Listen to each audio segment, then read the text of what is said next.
ចូលមកកញ្ចក់ចង់រៀបចំរាងកាយ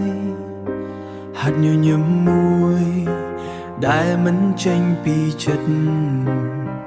ក្រេបកាហ្វេជូរចត់ជំនួសការឈឺចាប់ពេលមនុស្សម្នីច្រើនក្បែរគ្នាច្រើនក្បែរខ្លួនខ្ញុំ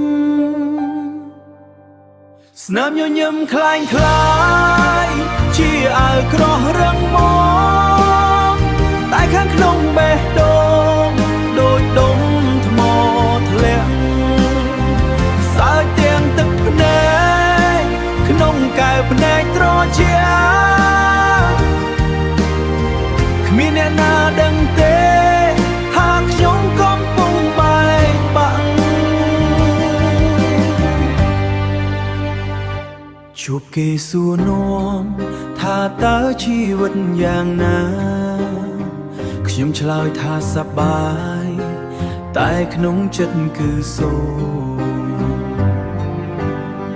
ពាក្យសម្ដីប្រឌិតកាន់តែហត់នឿយក្នុងចំណោមមនុស្សម្នីខ្ញុំឯកាជាងគេស្នាមញញឹមคล้ายคล้ายជាអាវក្រោះរឹងមាំតែខាងក្នុងបេះដូងដូចដុំថ្មធ្លាក់សើចទាំងទឹកភ្នែកក្នុងកែវភ្នែកត្រជាគ្មានអ្នកណាដឹងទេថាខ្ញុំកំពុងបែកបាក់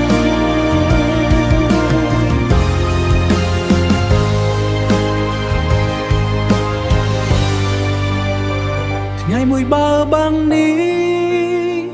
របេះចេញមកតើមានអ្នកណា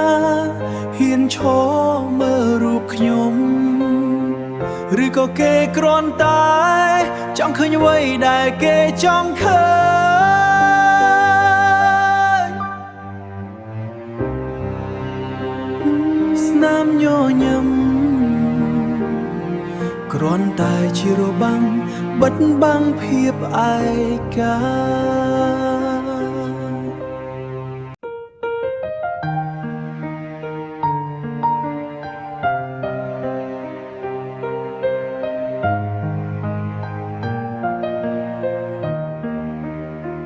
ពន្លឺថ្ងៃរសៀលធ្លាក់លើកែវកាហ្វេខ្ញុំនៅទីងឯងរាប់ដំណក់ឈឺចាប់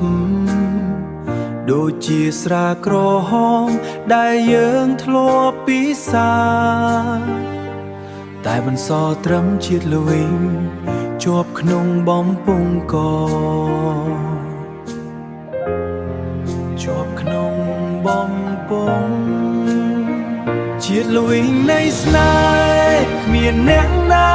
បងខំផឹកត្រឹមមួយក្តាប់ស្គាល់គ្រប់រសជាតិ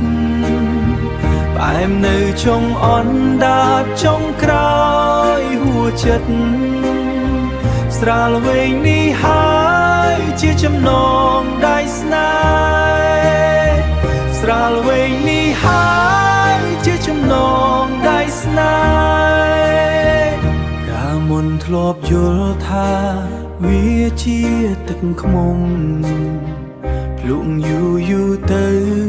ទើបដឹងថាមិនមែនអនុស្សាវរីយ៍ចាំងវាចាប់ផ្ដើមរលាយបន្សល់ត្រឹមភាពស្ងាត់ជ្រងក្នុងបន្ទប់ឯកាក្នុងបន្ទប់ឯកាជាតិល្វីងនៃស្នេហ៍គ្មានអ្នកណាបងខំផឹកត្រឹមមួយក្តាប់ស្គាល់គ្រប់រសជាតិផ្អែមនៅចុងអណ្ដាតចុងក្រោយហួចិត្តស្រាលវែងនេះហើយជាចំណងដៃស្នេហ៍ស្រាលវែងនេះហើយ